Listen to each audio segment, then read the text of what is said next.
everyone. How's it going? Dr. Frankie Bashan here. And I have got to say, I know, oh my gosh, I sometimes, I'll share with you all what's going on and kind of give you a little insight into what's going on in my life. And I can tell you it's crazy. I have twins that are boy-girl twins, and they're 20 and they're going into their third year of college, and I can't believe it. Like, where did all the time go? People say it goes fast, but that's insane. Like, I look at them, and my son towers over me in height. I'm 5'4", he's 6 feet, and my daughter's a little shorter than me. But just to see them uh, being adults, adulting, and kind of challenging themselves. And today I got a message from my daughter this morning in audio. We'll drop each other audio messages, which I totally love. But she had said that she's in this advanced Spanish class. She picked up Spanish in 1 year, which I have always said I do not have the language gene. I so wish I did. I grew up around a household of huge family of Israeli speakers, and I can't speak Hebrew. I'm the only one. All of my cousins speak, everybody speaks but me. But anyway, so she picked it up in 1 year, is so passionate about it, loves the culture, and she's in an advanced Spanish class at her university. And she's going to meet with the professor today because the professor's concerned that she may not be able to stay up on it because I guess it's a lot of like interpreting literature and things like that. And my daughter's like, you know what? I'm a quick learner. I love it. I'll put in the extra time. And I'm going to convince her. I'm going to at least try. I'm going to make a case to be able to stay, for her to give me a chance so I can demonstrate that I can actually do it. I'm not going to flounder. I may struggle a little in the beginning, and then I'm going to get it. And that sense of agency, like to go and, make a case and feel confident enough to do that, knowing that like she doesn't 100% know it's going to work out.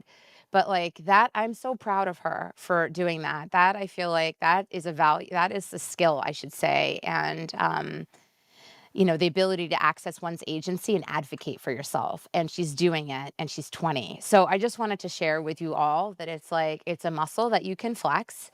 And over time, you get better at it. And that's the way to move the envelope, right? To like move the needle and push oneself. And sometimes we've got to convince ourselves and then need to convince others that we believe that we can do this and to create a case for it. So I want you, whatever you do with that, thought today, hopefully it helps you in some way, stretch yourself. And I always say it's like, shouldn't be painful, terrible. It's not like you're breaking anything, but you want to be stretching yourself all the time so that we can continue to grow. Because this life, right, it feels really long, but it's fast.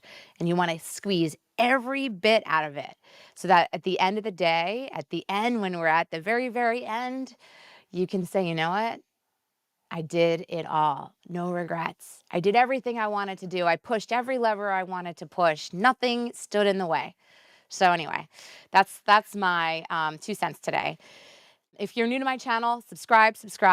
For those of you that have been with me, continue to show up with me. I'm so grateful to you all, and I will promise you I'll continue to show up and share everything that I learn and things that I'm continuing to learn and grow and all of that. So I'm happy you're on the journey with me. Today, we're going to talk about everything you need to know about enmeshment. Like, what's the difference between enmeshment and codependency, and like, what is enmeshment? When we're in the first throes of a new relationship, it can feel like everything you do, say, or think is about the person you're dating. You may want to spend all your time with them. If you have to be separated, you're texting or you're calling nonstop, right? We all can relate to this. This kind of dynamic may be relatively commonplace during the early stages of a relationship, like that new relationship energy stage of dating. But if it's the normal baseline for your long-term relationship, you may be looking at something else, something called enmeshment. Here's what I want you to consider about enmeshment, like what it means and what you need to know about it. What is enmeshment? We've all known couples who seem joined at the hip. Maybe we've never seen one without the other. Or even if we knew them before they got together, it now seems impossible to imagine them actually functioning independently of each other. They may only attend social events or make plans with friends as a couple. If you tell one half of the couple something, you know they'll likely share it with their partner instantly, even if you told them it was a secret. They seem to make every decision as a unit, even ice cream flavors. They may have each other's phone and social media passwords. They have each other's locations turned on all the time, even though they never seem to go anywhere without each other. Maybe you recognize a couple that I'm describing. That's where you're like, oh, I know. I know exactly what Dr. Frankie's talking about. Maybe you've been or currently are that couple. I can share a quick memory that just popped up right now, which is I remember at the time I was partnered and I was going to a big gala and I was going on my own. My partner was more introverted, didn't really want to go to all the things that I needed to go to and really wanted to go to because I'm such an extrovert. And when I was telling my good friend, who we're still good friends today, 25 plus years later, that I'm going on my own. And she was actually going to be there too. And she's like, that's insane, Frankie. How are you going to go to a gala on your own? That's like something you go to with partners. And I'm thinking to myself, I don't need to go to everything with my partner. So it's like there's this for many this idea that you go to these things with your partner 100% of the time. To some, I'm going to jump back in. To some this may sound like a commonplace if intense amount of closeness, but it could also describe enmeshment, like the idea of not going anywhere without my partner. That sounds like enmeshment to me. A dynamic where boundaries between individuals are blurred or entirely erased, leaving both people without an independent sense of self outside the relational dynamic. It's often used to describe family units that are defined by being unhealthily close. Think about parents who are so close to their children they rely on them for emotional support, as if they were friends or peers. This pattern of enmeshment can also crop up in romantic relationships and can be dangerous in how it erodes one's sense of self outside the relationship. Closeness is good and desirable, but when one starts to lose an awareness of oneself as an independent entity, it may be a sign something is wrong, maybe a sign that there's an enmeshment happening.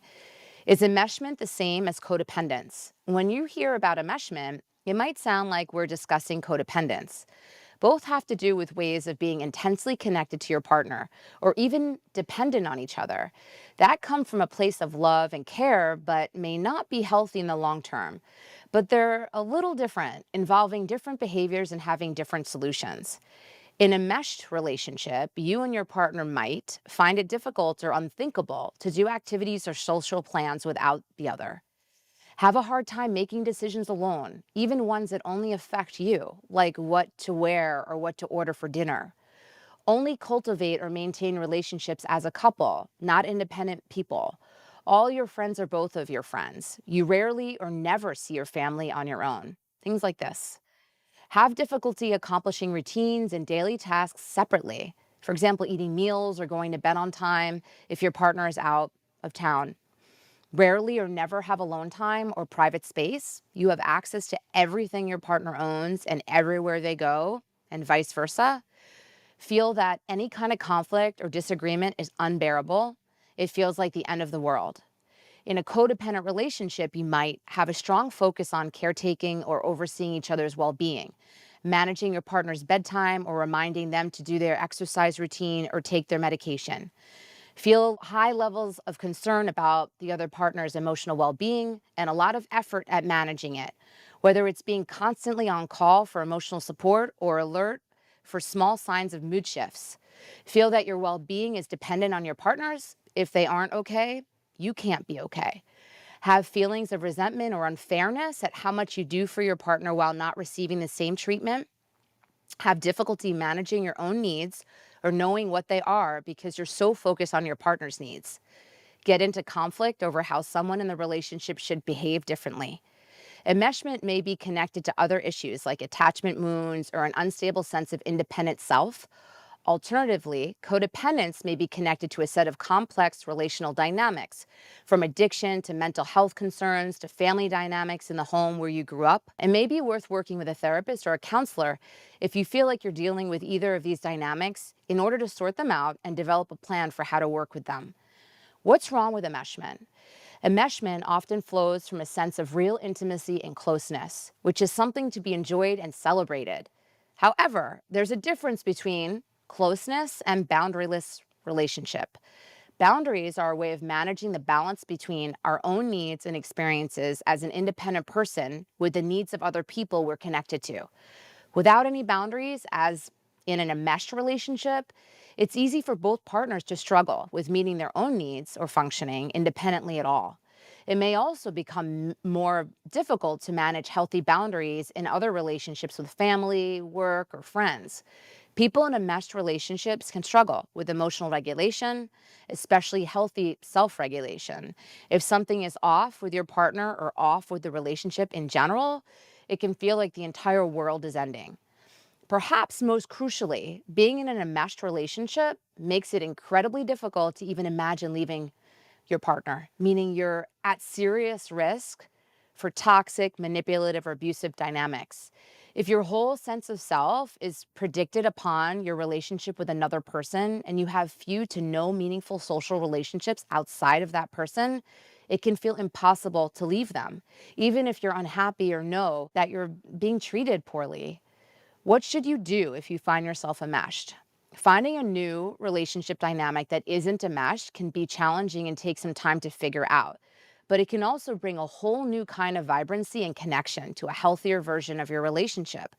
To work on reducing enmeshment, you and your partner should work on developing healthy boundaries, finding friendship and hobbies that are separate from each other, establishing privacy and space in your relationship, becoming more comfortable with conflict. Remember, conflict is a part of relationship. You're not alive in your relationship if you're not having conflict from time to time. Of course, the support of a qualified couples counselor or a therapist is highly, highly recommended. They have a lot of experience working with dynamics like enmeshment and helping develop tools and strategies for your relationship to function in a healthy way. So, I hope you've got clarity on what enmeshment is and what codependency is. And I know I talk about boundaries all the time. So, I mean, it's nothing to be alarmed about, but definitely if you're feeling like there is an enmeshment or even a codependency, start working on it. Start developing, like use these skills and these tools and, what I've shared today to kind of shift things so you get to a much healthier place in the relationship and then you have longevity in the relationship. Because remember, with enmeshment and codependency, you can't thrive. You're just kind of surviving in your relationship. So that's it for today, folks. Thanks for being here with me. Kisses, hugs, and I'll see you next time.